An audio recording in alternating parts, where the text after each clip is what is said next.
매일 아침을 뉴스로 깨웁니다. 신율의 출발 새아침. 유럽 최고법원에서 최근 인정한 잊혀질 권리가 세간의 주목을 받고 있습니다. 물론 우리가 살다 보면은요, 이 잊혀지고 싶은 일들, 그런 순간들이 많습니다.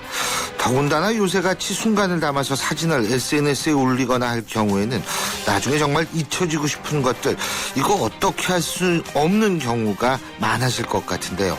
바로 이런 경우, 기억에서 지울 수 있는 권리를 인정한 겁니다. 하지만 세상에는 잊어도 되는 것, 잊어야 하는 것, 잊어서는 절대 안 되는 세 부류의 존재가 있습니다. 여러분 안녕하십니까? 신율입니다.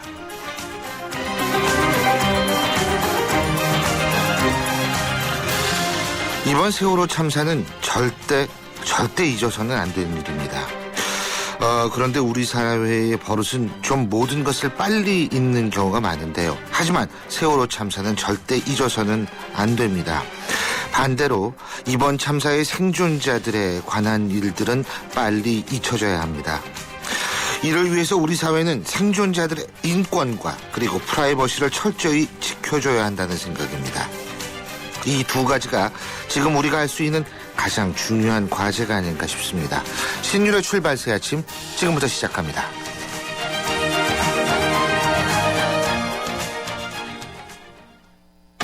여러분, 잘생겼다는 말 지금까지 몇 번이나 들으셨어요? 아니, 얼굴 말고요. 우리 모두 이 세상에 잘생겨났잖아요.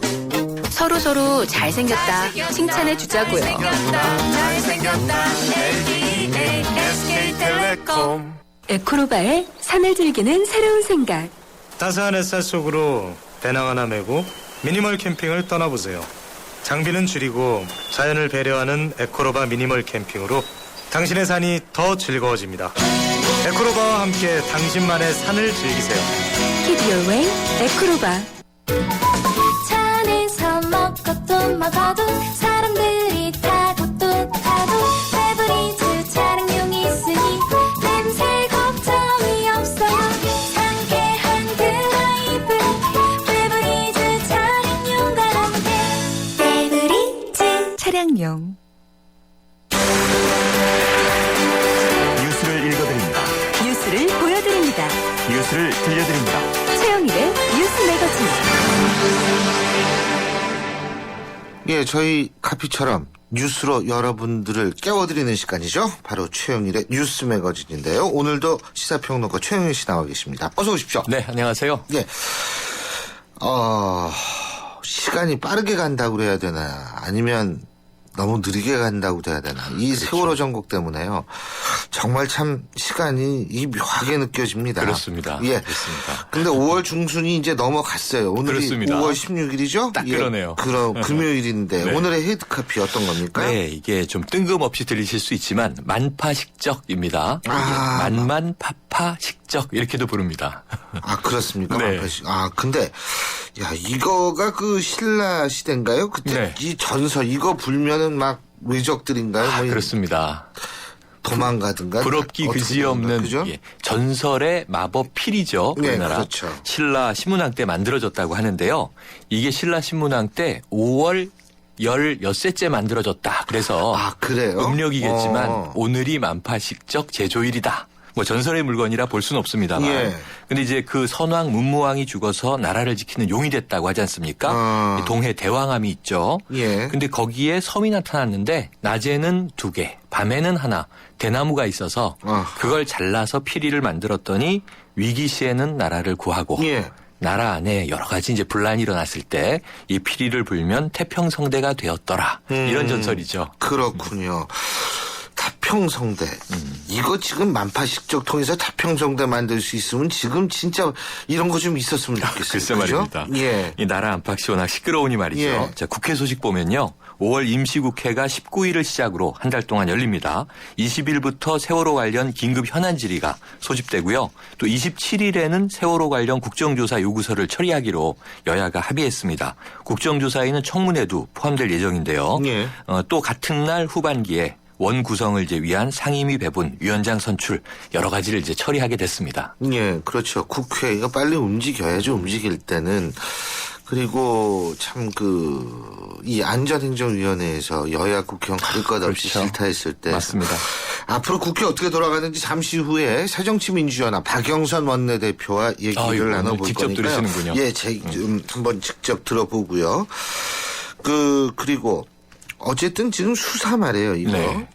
좀 답답한 게 뭐냐면 이 유병헌 이 사람들 어떻게 아들 아버지를 어떻게 빨리 잡아들이든지 해야 되는 거 아닙니까? 그거죠. 이게 예? 초기에는 이 구조보다 수사가 빨랐다. 네. 이렇게 이제 칭찬을 들었는데 네. 지금은 삼천포로 빠지고 있는 것이 이 유병헌 회장 일가에 대해서 여러 가지 의혹들은 계속 제기가 되고 있는데 네. 정작 당사자 소환은 하나도 이루어지지 않고 있어요. 아하. 계열사 대표들은 이제 줄구속이 되고 있죠. 네. 그럼에도 불구하고 국내에 체류하고 있다고 하는 대균 씨. 종적을 감췄습니다. 예. 유병헌 회장 금수원에 있다고는 하는데 이게 신도들이 이제 몰려서 철벽 수비를 하기 시작했고요. 예. 해외 체류하고 있는 이제 일가들도 아무도 들어오지 않고 장녀 섬나 씨라고 하는 분은 이게 뉴욕에 있다 그랬는데 어제 보니까 프랑스에 있다. 예. 이렇게 밝혀지고 예. 지금 뭐 밀항설, 망명설, 예. 또 버티기설 예. 시나리오들만 난무하고 있는 그런 상태입니다. 아까 금수원 말씀하셨는데 네. 의혹이 있죠. 의혹이 있고 여러 가지가 있는데 뭐 어제 보니까 네. 굉장히 뭐 난리를 치더라고요. 거기 뭐 성명서를 발표했습니다. 그러는데 어쨌든 우리가 이 부분에서 얘기할 수 있는 것은 이 종교의 자유를 우리 사회가 침해하려고 하는 것은 그렇죠. 절대로 아니죠. 종교 문제가 아니죠. 그렇죠. 이것은 종교 문제가 분명히 아니라는 얘기이고요.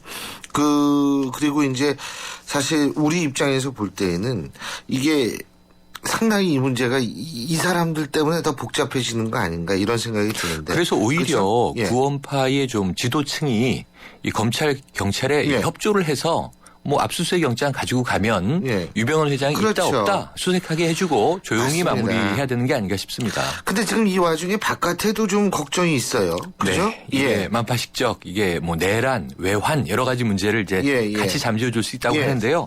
외부 소식 보시면 일본이 안 좋습니다. 일본. 예, 북한도 뭐 국방위원회 이 중대보도 발표 좀 걱정이라. 북한이 뭐 어떻게 한대요? 그 무인기에 대해서 왜 김민석 대변인하고 예, 설전을 예. 주고받다가 그렇죠. 서울 불바다설 또 나왔습니다. 서울 예. 타격을 간절히 바라고 있다. 복수하게 근데 해달라. 뭐 이랬죠. 이 북한은 그 버릇을 좀 고칠 필요가 있어요. 이게 도대체 말이라고 다 하는 게 아니거든요. 그렇죠. 이게 무슨 얘기입니까 이게? 그래서 그 와중인데 예. 지금 이제 아베 정권 또 이제 걱정입니다.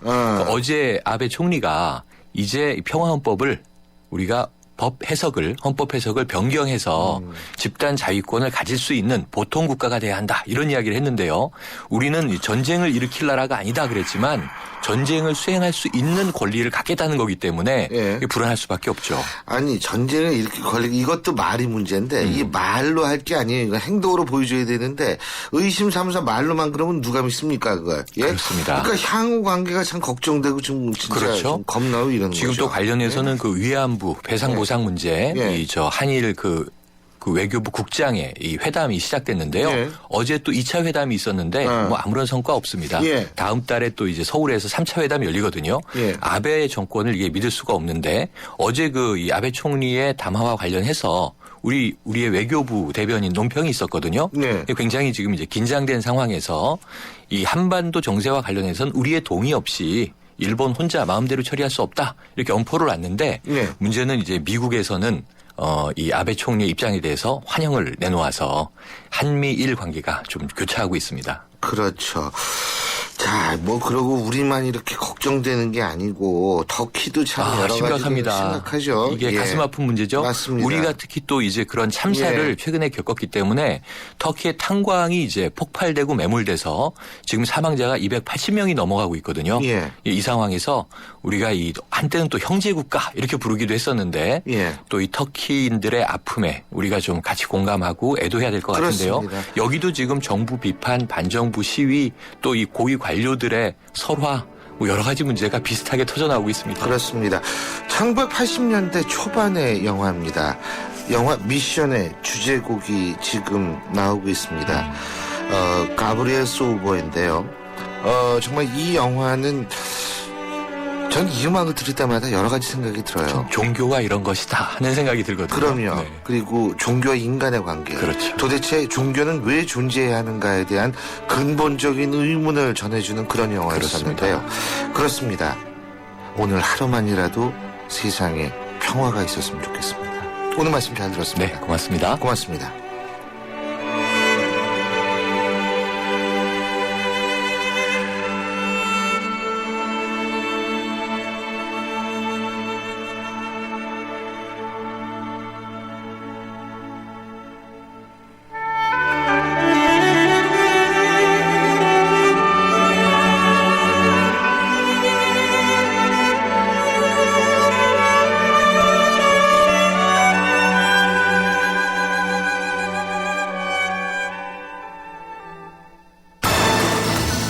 여러분은 지금 대한민국 유일의 보도 채널 YTN 뉴스 FM에서 보내드리는 신율의 출발 새 아침을 듣고 계십니다. 예, 후반기 국회를 이끌어갈 여야 신임 원내대표 모두 바뀌었죠. 뭐 여러분도 잘 아시겠지만 새누리당 같은 경우엔 이완구 의원, 새정치민주연합은 박영선 의원입니다. 그런데 단순하게 신임 원내대표들이 등장했다. 이것이 문제가 아닙니다. 지금 더 중요한 것은 너무나 많은 처리해야 될 것, 수습해야 될 일들이 많기 때문인데요. 자, 그래서 저희가 신임 원내대표들 현안에 관한 입장 차례로 들어보는 순서 마련했습니다. 오늘은 먼저 새정치민주연합의 박영선 원내대표 얘기 들어보고요. 다음 주 화요일은 이 새누리당의 이완구 원내대표 입장 들어볼 텐데요. 자, 먼저 오늘은 박영선 신임 원내대표 얘기 들어보죠. 박 대표님 안녕하십니까? 네, 안녕하세요. 예, 저희가 이게 사실 빨리 모시려고 했는데 저희가 안 모신 게 아니라 우리 박 대표님이 바쁘셔서 못 모셨는데 어쨌든 지금이라도 축하드린다는 말씀 드리고 싶습니다. 예, 감사드립니다. 예, 고맙습니다. 자, 여러 가지 얘기가 하시고 싶은 얘기가 많을 텐데 시간이 제한적이라서 제가 직접적으로 현안부터 들어가 보겠습니다. 네네. 우선 이 세월호 국정조사 문제는 다 풀렸지 않습니까? 이거 어쨌든 합의가 이루어지지 않았습니까? 그죠? 네. 그래서 이제 본회의가 시작이 되고 23일인가 아마 이 함께 국정조사 이 요구서를 제출할 모양인데. 요구 계획서를 그렇죠? 27일 날 27일인가요? 네. 아, 예, 네네. 예. 자, 이번에 국정조사 여야에 있어서의 입장이 똑같습니까? 아니면 조금 다릅니까? 세부적인 논의를 해봐야 하겠지만은 예. 입장이 조금 다를 수밖에 없겠죠. 예를 들면요. 저희 새정치민주연합에서는 일단은 진상조사와 또 재발방지 대책 그리고 피해자 보상에 대한 세 가지 축이 중심입니다. 예. 이제 특히 진상조사 부분은 제대로 된 진상조사를 해야지만이 제대로 된 이제 재발방지 대책이 나올 수가 있지 않습니까? 예. 그래서 진상조사를 제대로 하려면 이제 법이 뒷받침돼줘야 되는데요. 예. 지금 국회 국정조사는 정부에서 자료 제출을 제대로 안 하거나 허위 자료를 냈을 경우에 여기에 대한 처벌 규정이 그렇게 엄하지가 않습니다. 그런데 이러한 처벌 규정을 좀 엄하게 하고, 예. 그리고 이제 이 진상조사의 범위를 어디까지로 가져갈 것이냐의 문제, 이런 것들에 대한 논의가 좀 더 필요하다고 봅니다. 네. 진상조사의 범위도 범위지만 아직도 특검 주장하시나요? 새정치민주연합 쪽에서는요? 특검은 이제 검찰이 하기에 달려있는 것이죠. 그렇죠. 예. 지금 이제 검찰 수사가 진행되고 있는데, 검찰이 제대로 수사를 하면, 그래서 국민들이 검찰 수사 결과에 납득할 수 있으면은 괜찮은 것이고요. 예. 납득하지 못하겠다, 신뢰할 수 없다, 믿을 수 없다라고 하면, 하는 수 없이 특검을 해야 하지 않나, 이렇게 보고 있습니다. 지금까지의 검찰 수사는 어떻게 평가하십니까?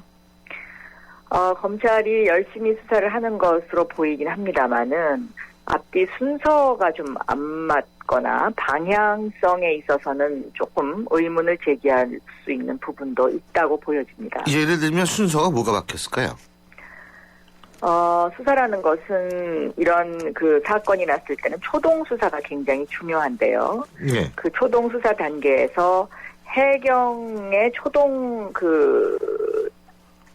처음에 해경이 이제 구조와 관련해서 어떤 예. 움직임을 보였는지에 대한 수사가 미흡했지 않나 그렇게 생각이 되고 있습니다. 예. 그리고 방향성은 어떤 방향을 잡아야 되겠죠? 방향성은 이제 예를 들면 이 사건의 책임의 무게를 어디로 가져갈 것이냐의 문제가 있겠죠. 예. 예를 들면 해경의 초동 대처가 잘못됐느냐, 예. 또 선주의 책임이냐, 또 이렇게 배가 갑자기 기울어지게 된 그 원인은 무엇이냐, 뭐 여러 가지 방향성이 있을 텐데요. 예. 저희 새정치민주연합에서 봤을 때는 국민들이 지금 제일 아쉽게 생각하는 것이 배가 기울어졌는데 그 안에 300여 명의 사람들이 있었는데 왜 한 사람도 구하지 못했느냐. 예, 그 부분이죠. 예. 근데 그 부분에 대한 수사가 제대로 이루어지는 것처럼 보이지 않았습니다. 네. 예. 그렇죠. 그 해경도 이제 수사를 한다 그러니까 한번 지켜볼 필요는 있지 않을까 이런 생각도 들거든요. 예. 지켜볼 필요는 있는데요. 그 초동 수사에 필요한 여러 가지 기초 자료를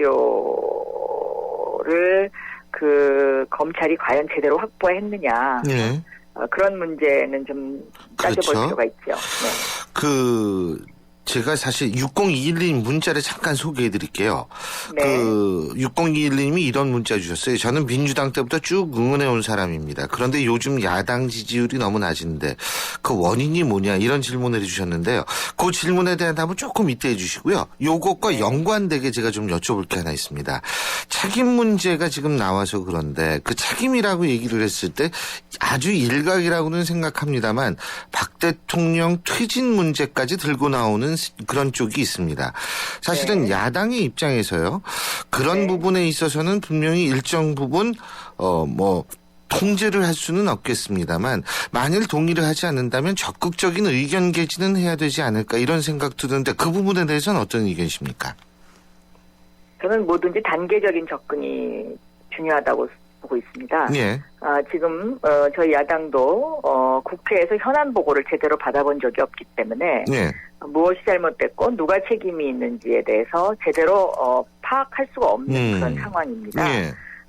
예를 들면 뭐 어느 장관한테 문제점이 있었는지 또 뭐 어느 장관의 책임이 더 막중한지 예. 이런 부분조차도 지금 국회에 보고가 이루어지지 않고 있어서 예. 사실은 저희가 거기에 대한 입장을 내놓기는 아직 너무 이르다고 생각하고 있습니다. 근데 어쨌든 그러면 딴 쪽도 모르는 거 국회가 모르면 딴 사람들도 모르겠죠. 그죠? 그러니까 그런 주장은 굉장히 사회적으로 받아들이기 힘들고 좀 혼란만 야기시키는 것 아닌가 이런 생각이 드는데요. 글쎄요. 그 책임은 정부에 있겠죠. 그러니까 정부가 얼만큼 국민들에게 신뢰를 주고 이 일을 진심으로 대하고 진정성 있게 해결하느냐의 그러한 노력의 모습이 비춰진다면 국민들이 그러한 일을 하지 않을 것이라고 생각하고요. 정부가 뭔가 꼼수를 피우고 회피하려고 하고 그런 인상을 준다면 국민들의 분노가 여러 가지 방법으로 분출되지 않겠습니까? 예. 사실 제가 이걸 왜 여쭤봤냐면 이 사안은 이념적 문제가 아니지 않습니까? 근데 이게 이념적 덧칠이 되는 그런 점에 있어서 제가 좀 개인적으로 좀 걱정이 돼가지고 한번 여쭤본 겁니다. 요새 그런 일이 있나요? 저는 그런 일은 아직 듣지 못했는데요. 그런데 이제 사실은 그런 의견을 갖고 있는 경우가 저는 있다고 보거든요. 예를 들면 미국에 있는 경우라든지 미국 교민들의 어떤 그런 경우 제 개인적인 판단입니다만 그렇게 해석할 수 있는 소지는 전 있을 수 있지 않을까라는 생각이 너무 듭니다. 지나친 우려가 아닐까요? 그랬으면 좋겠습니다. 네. 그리고요, 제가 요 부분과 연관이 돼서 여쭤보는데, 왜 지지율이 낮다, 이런 거 있지 않습니까? 이 네. 부분은 어떻게 보십니까? 국민들께서 이제 이런 세월호 참사, 사실 너무 기가 막힌 일이지 않습니까? 그럼요. 너무 기가 막힐 때는 다 싫죠. 모든 게. 예. 그렇기 때문에 이제 그런 일이 조금 있을 수 있다고 보는데요. 예. 제가 듣기로는 지난주부터 다시 야당 지지율이 조금씩 상승하고 있는 것으로 제가 그렇게 듣고 있습니다. 그렇군요. 네. 그러니까 사실은 이게 간단히 얘기하면은 야당이, 이런 표현에 해서는 좀 아닙니다만, 여당은 떨어지는 수 있지만 야당은 좀 올라가야 되는 건 아닌가 아마 이런 생각을 하기 때문이 아닌가 이런 생각이 들거든요. 이런 질문이 나오는 게요. 예. 그리고요. 또 한 가지는 뭐냐면 지금 이제 총리는 어차피 자기 그만두겠다 그랬잖아요. 그죠? 네. 총리가 어떤 형이 돼야 된다고 보십니까? 예를 들면 뭐 개혁지향형, 화합형, 관리형 뭐 이런 얘기를 하는데 어떤 식의 총리가 필요하다고 보십니까? 이번에 총리로 모셔올 분은 국가적 패러다임을 바꿀 수 있는 그런 분이 저는 필요하다고 생각합니다. 그동안의 총리는 청와대 일을 집행하는 그런 집사와 같은 역할을 그런 인상을 줬죠. 예, 예. 그러나 이제 이번 총리는 그런 불통의 이미지를 깨고 국민과 소통하고 국민을 보듬어 줄 수 있는 그러한 총리가 필요하지 않나 저는 그렇게 보고 있습니다. 그러니까 패러다임도 바꾸고 소통도 잘하고 그런 네. 총리. 그러면은 솔직한 얘기로 정치인이 적합할까요? 어떤 정치인 관료 뭐 우리가 글쎄요, 구분한다는 게 좀 그렇습니다만. 그거는 네. 무슨 직업의 그 군이 어디에 있느냐가 중요한 건 아닐 것 같고요. 그 사람이 어떠한 삶을 살아왔느냐의 방점이 찍혀야 되겠죠. 예. 그 만약 야당을 했다가 지금 여당을 옮겨가신 분들은 역지사지도 잘할 것 같은데 그런 부분은 어떻게 보세요? 글쎄 그 부분도 마찬가지입니다. 저는 이번 일에 있어서 여야가 중요한 것이 아니고요. 어떤 생각을 하고 어떤 철학을 갖고 있고 어떠한 삶을 살았느냐. 그 사람의 히스토리가 제일 중요하다고 생각합니다. 왜냐하면 어떤 삶을 살았느냐가 곧 그 사람의 생각을 보여주는 것이거든요. 네. 바로 그 부분 때문에 거국 중립내각이 필요하다 이렇게 생각하신 거 아니겠어요? 제가 말씀드렸던 그 거국 중립내각의 의미는요. 국가적 패러다임을 바꿀 수 있는 소통하는 사람을 써달라는 의미였습니다. 뭐 꼭 그러니까 중립 뭐 이런 게 아니고. 네. 그러니까 지금까지는 박근혜 정권이 반쪽 정권이었고 또 장관들께서도 다 반쪽 장관이었다고 저는 생각합니다. 그래서 어느 한쪽의 이익과 한쪽의 생각을 대변하는 이제 그런 것이었는데 그런 상태가 지속된다면은 지금 이런 세월호 참사 이후에 대한민국이 더 이상 앞으로 나아갈 수 없지 않을까 하는 그런 우려감에서 한 이야기죠. 예. 근데요, 박 대표님, 그러면은 개각의 시기도 이게 중요한 거 아니겠어요, 사실은? 그죠? 중요합니다. 예. 언제쯤 해야 된다고 보세요? 저는 지방선거가 끝나고 나면요. 개각을 안 할 수가 없지 않겠느냐 생각이 됩니다. 직후에? 네. 지방선거 끝나면, 지방선거 이후에도 만약에 개각을 미룬다고 하면, 그거는 책임을 회피하겠다는 뜻이라고 해석할 수밖에 없습니다. 예. 그렇군요. 그리고 또 한 가지 이제 이거는 조금 당내 문제를 제가 여쭤보려고 하는데요. 네. 새정치민주연합에 지금 그 공천 잡음이 좀 많이 나오는 것 같아요. 네. 공천 잡음은 뭐 새정치민주연합만 있는 것이 아니고 물론 맞습니다. 마찬가지고요. 그렇죠. 근데 이제 선거 때마다 이제 항상 있었던 일인데요. 네. 저는 그래서 공천 잡음을 없애기 위해서는 미국식 오픈 프라이머리 제도를 도입해야 된다고 18대 때 법안을 냈던 사람입니다. 맞습니다. 예, 저도 알고 있습니다. 근데요, 그 오픈 프라이머리 하는 거 저도 참 찬성하는데, 근데 이게 전략 공천이 이게 계속 그 잡음을 키우는 역할을 것 같아요. 그죠? 이 광주 문제 어떻게 보세요? 저는 사실 뭐 원내대표가 된 지 지금 맞습니다. 얼마 안 되셨지만 때문에 이번 공천에 관해서는 제가 전혀 관여를 하고 있지 않습니다. 그런데 광주 공천 문제와 관련해서는 두 가지 시각이 존재합니다. 근데 그 두 가지 시각이 어느 것이 이제 광주 시민이 바라는 것이냐, 그것은 선거 결과가 말을 해주지 않을까 저는 그렇게 보고 있습니다. 그러니까 선거를 통해 가지고 잘했는지 못했는지가 구분될 수 있다 이런 말씀이시죠? 네.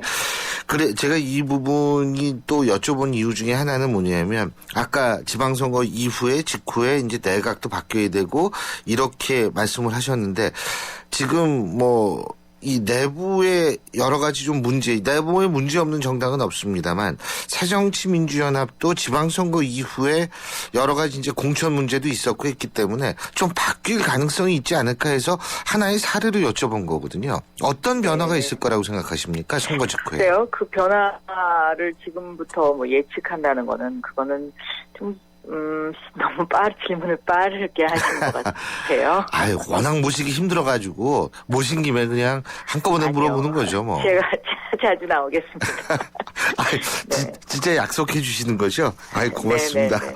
예, 그리고, 어쨌든 이제 선거 얼마 남지 않았는데요. 예? 네. 이번 선거의 구도를 박 대표님이 생각하시는 구도는 어떤 구도라고 생각하십니까? 지금 새누리당은 대통령 지키기에 급급하고 있지요. 예. 그러나 저희 새정치민주연합은 국민의 생명과 안전을 지키는 쪽에 방점을 두고 있습니다. 예. 그래서 이번 선거의 이제 가장 중요한 키워드는 안전일 것이고요. 두 번째 키워드를 이야기하라고 한다면 책임이라고 생각합니다.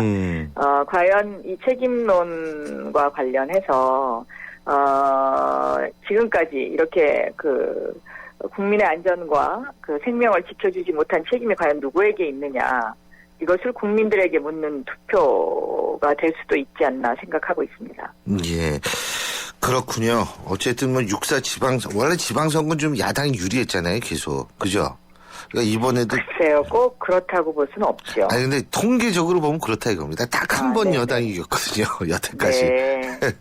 앞으로 어떤 결과가 있을지는 한번 지켜보고요. 다시 한번 우리 박 대표님 축하드립니다. 축하드리고, 국회에서도 정말 열심히 일하고 생산적인 모습 보여주시기 바라겠습니다. 오늘 말씀 잘 들었습니다. 감사드립니다. 예, 그리고 아까 약속하신 거 잊지 마시고요. 네, 그렇겠습니다. 고맙습니다. 예, 감사합니다. 예, 지금까지 박영선 새정치민주연합 원내대표였습니다. 지구의 미래는 슈퍼히어로가 지키고 가족의 행복은 쉐보레가 지켜줄게요. 쉐보레 러브 패밀리 페스티벌 스파크 최대 3년 무이자 할부, 말리부 캡티바, 올란도 최대 3년 1.9% 할부, 차종에 따라 최대 100만 원 할인. 올해도 쉐보레만 믿으세요. 홈페이지 참조 5월 31일까지. Chevrolet, find new roads. 땅끝마을에 사신다고요? 1년에 한 번도 가기 힘든 먼 곳이지만 30분 뒤에 찾아뵐게요. 삼성화재에겐 이웃처럼 가까운 곳. 당신이 어디에 계시더라도 삼성화재 RC가 먼저 살피겠습니다. 당신 가까이 삼성화재. 자동차를 포장하는 모든 형용사와 감탄사를 빼고 나면 남는 단 4개의 동사. 자동차의 본질은 결국 이 4가지. 본질로부터 소나타. New thinking, new possibilities. 현대자동차. 예, 신율의 출발 새 아침 1부 순서는 여기까지고요. 저는 잠시 뒤 2부에서 다시 뵙겠습니다. 서양 고전음악을 완성시킨 천재 작곡가 악성 베토벤. 그의 음악적 잠재력을 일깨워준 사람은 스승인 크리스티안 네페 선생님이었습니다. 네페 선생님은 지루한 이론과 반복적인 연습을 강요하지 않았습니다. 이탈리아와 프랑스, 독일의 유명한 오페라를 감상할 기회를 마련했고, 어린 베토벤이 음악에 대해 더 깊이 느끼고 생각할 수 있도록 이끌었습니다. 가르치는 것이 아니라 깨우치는 교육, 아이들의 잠재력을 활짝 꽃피우는 우리 교육의 희망입니다. 이 캠페인은 I am the key, 눈높이 대교와 함께합니다.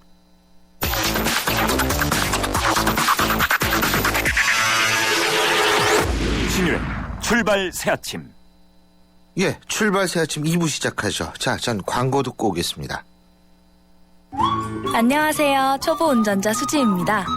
도로는 무섭고 차는 왜 이리 많은지. 엄마야. 그래서 저는 살아있는 친구를 만났어요. 반응형 블랙박스 유라이브. 와, 정말 살아있네. 유라이브.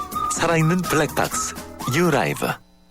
이번 역은 9호선 마곡나루역입니다. 더 큰 성공으로 가실 분은 일성 트로얄 플래닛으로 가십시오. 9호선 마곡나루역 개통 예정.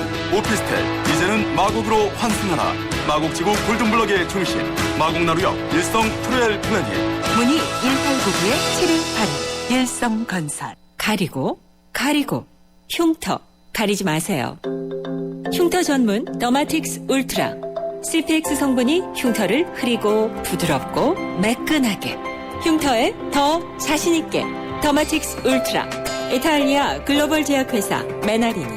본 제품은 의료기기입니다. 채소 과일을 많이 먹자는 당연한 건강상식. 하지만 80년 전엔 뉴트리라이트의 혁신적인 생각이었습니다. 식물 영양소로 세상을 바꿔온 80년. 뉴트리라이트 더블 X에 담겨 있습니다.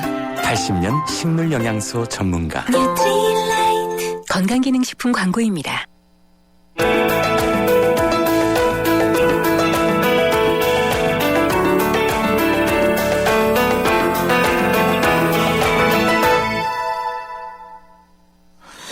예, 여러분 어제 다 그 뉴스나 혹은 TV를 통해서 보셨을 겁니다. 지금 세간의 주목을 받고 있는 그 종교 단체가 기독교 복음 침례회 일명 구원파입니다. 이 구원파의 그 중심지라고 알려지고 있는 금수원 앞에서 어제 이 관계자들이 기자회견을 열었습니다. 저도 봤는데요.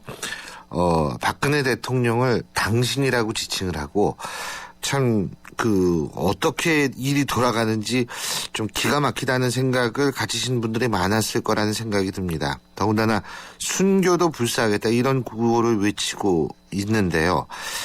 분위기 살벌합니다. 종교 전문가 고 탁명환 소장의 장남이시죠. 부산 장신대 탁재희 교수 연결해서 구원파 기자회견에 대한 입장 들어보겠습니다. 교수님 나와 계시죠? 안녕하세요. 안녕하십니까? 네. 그 구원파의 본원이라고 얘기할 수 있나요? 금수원이요? 네네. 어제 기자회견 보셨죠? 그죠? 네네, 봤습니다. 예. 우선 금수원이 이게 그러니까 어떤 데인지부터 설명을 해 주시죠. 구원파의 대표적인 종교시설로 알려진 곳이고요. 네. 그리고 일반적으로 그 신흥 종교들이 갖고 있는 그런 헤드쿼터의 성격과 기능을 가지고 있다고 보시면 되는데요. 예를 들어서 유병원 씨를 비롯한 지도부들의 근거지기도 하고 네. 또 구원파 신도들을 위한 교육 장소이기도 하고 네. 또 조심스럽지만 구원파 교리의 어떤 종말론적인 성격을 고려하면 예. 어떤 종말 때 마지막 피난처로 이해될 수도 있고 또 기업을 중시하는 구원파 특성상 어떤 기업 활동의 총 지휘본부 역할을 했을 개연성이 높은 장소로 생각합니다. 예, 그러니까 문자 그대로 헤드쿼터 본부네요, 진짜, 그죠? 그렇죠. 근데 이게 지금 서울대학교보다도 더 넓이가 넓은 것 같더라고요, 여기가. 네네, 그 지형이나 조건 자체가 그렇게 된다고 하더라고요. 그렇죠. 그래서 여기에 유병원이가 숨어 있을 것이다. 유병원이 아들도 여기 숨어 있을 것이다. 지금 이렇게 나오고 있는데 교수님은 어떻게 보세요? 뭐 유병원 씨가 수시로 출입했다는 증언도 있고 네. 규모나 지형 조건상 꼭 그렇다고 장담하기는 어렵지만 네. 현재로서는 유병원 씨한테 가장 안전한 장소인 것을 부인할 수는 없죠. 예. 그리고 또 지금 신도들이 속속 모여들고 있다는 것을 고려하면은 은신 중일 가능성이 있고 만약에 종교적 관점에서 바라본다면 기업 비리라면은 회사 대표가 도망갔을 가능성도 있지만 종교조직 수장으로서 체면과 책임감이 있기 때문에 도피를 하게 되면 종교적 지도력의 상실로 이어질 수 있기 때문에 유병원 씨로서도 쉽지 않은 결정이라고 생각합니다. 아, 그런 게 또 있군요. 그러니까 네네. 카리스마도 좀 없어지고 이렇게 되니까, 그죠? 그렇죠. 종교적 헤드쿼터에서 수장이 어디로가 간다? 그거는 위상의 그 추락을 가져다 줄 수 있죠. 예, 그렇네요, 진짜. 근데 이 구원파라는 게 계파가 여러 개라 그러더라고요. 네네. 제가 표현이 적절할지 모르겠지만은 한 지붕 세 가족 형태인데요. 세 분파로 나눠져 있습니다. 예. 권신찬 유병원 씨의 기독교 복음 침례가 있고 여기에서 반대해서 이탄한 이모 씨 분파나 또 독자적으로 설립해서 활동하는 박모 씨 분파가 있는데요. 교리는 대동소이한 것으로 알려져 있습니다. 그렇군요. 어제 그리고 기자회견 저도 봤거든요. 이걸 네. 봤는데 우선 간단히 얘기하면 구원파 우리는 세월호 참사와 무관하다. 예? 그러고 왜 수사를 이제 책임이 해경에 있는 거 아니냐. 그죠? 네. 그러니까 이 해경을 먼저 수사해라. 이러면서 얘기하는 게 결국 이제 이게 종교 탄압이다. 이렇게 나오고 있거든요. 어떻게 보셨어요? 저는 이 사건의 본질은 국가나 사회, 공권력에 의한 종교 탄압이 아니라 종교 빙자 사기이거나 종교 빙자, 도덕적 해이나 불감증이라고 저는 생각합니다. 네. 그렇기 때문에 구원파 신도들이 해야 할 일은 뭐 방송국 앞이나 인천지검이나 금수원 앞에서 시위를 해야 되는 것이 아니라 네. 팽목항에 있는 피해자들 앞에서 사죄 모임을 가져야 된다고 생각을 하고 그리고 이런 기자회견도 유씨 일가를 보호하고 구원파의 관련성을 부정하고 또 해경에게 책임을 전가하는 게 아니라 예. 피해 회복을 위해서 사과 성명을 사실 발표하는 자리였어야 된다고 저는 생각을 해요.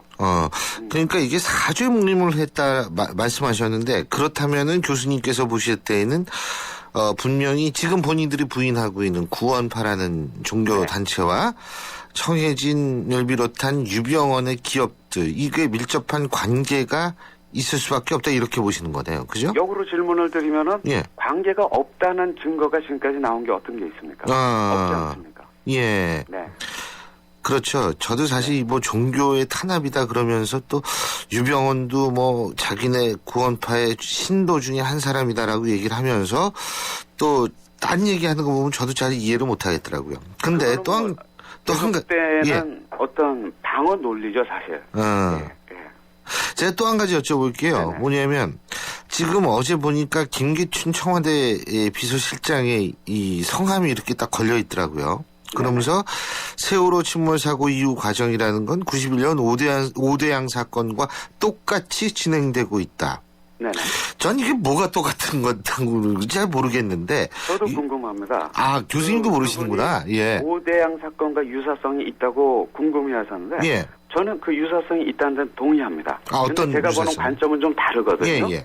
저는 심지어는 데자뷰 현상까지 느낄 정도입니다. 왜냐하면 그러시구나. 오대양 사건 때요. 예. 사건이 충격적 사건이 일어나고 예. 국민들이 분노했을 때 구원파가 난데없이 오대양과 우리는 무관하다고 시위를 했어요. 그리고 나서 변호인단이 구성되고 사건이 은폐 축소됐거든요. 그 공권력 그 유병원 씨의 장학생들 힘으로. 예. 근데 이번 시위도 한번 보시면은 충격적인 사건이 일어났습니다.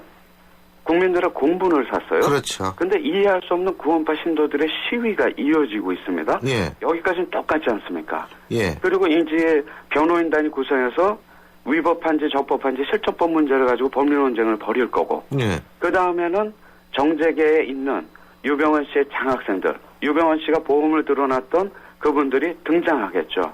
저는 그들이 누구인지를 국민들이 주목해서 봐야 된다고 생각합니다. 그러니까 네, 지금 그런 점에서는 굉장히 유사성이 있죠.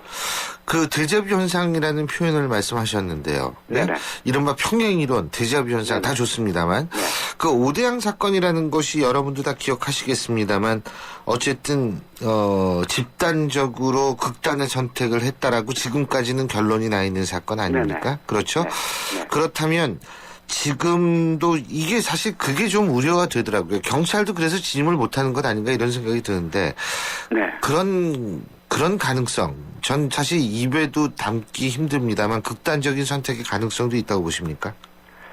저는 조심스럽게 생각합니다. 특별히 어제 그 순교라는 단어를 그렇죠. 언급을 했는데 예. 순교라는 단어는 종교적으로 볼 때 우리에게 반드시 지켜야 될 것이 지켜야 할 것만이 남았다는 의미거든요.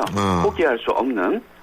근데 이 상황을 제가 조심스럽게 보는 이유가 여러 가지 유사 사례들이 있기 때문입니다. 예. 예를 들어 가지고 저희 선친도 연구하셨지만 1978년에 미국계 신흥종교 교주인 짐 존스가 남미에서 인민사원이라는 단체를 운영하면서 상원 조사를 위해서 온 상원 의원을 보디가드들이 총격해서 사망시키고 그 해결을 위해서 미국 특공대들이 도착했을 때 인민사원에서는 914명 정도가 집단 자살했거든요.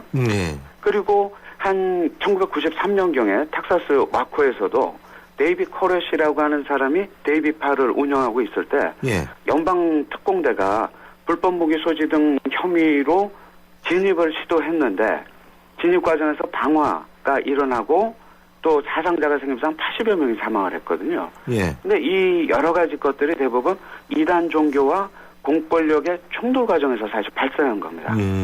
그래서 그 공권력 쪽에서도 여러 가지 경우 수들을 좀 고려한 효과적인 해결 방향을 마련하는 것이 중요하다고 생각을 하는데요.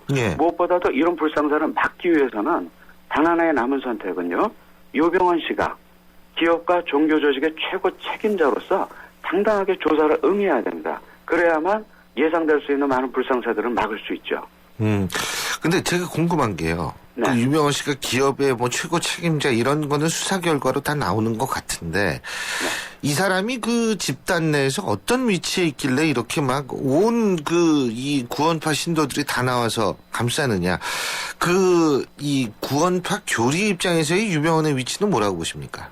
결국 신도들이 이렇게 총동원이 되어지고 이런 기자회견까지 연 것을 보게 되면은 유병헌 씨의 구원파 내에서의 종교적 위치가 어떤 것인지를 그대로 보여주고 있거든요.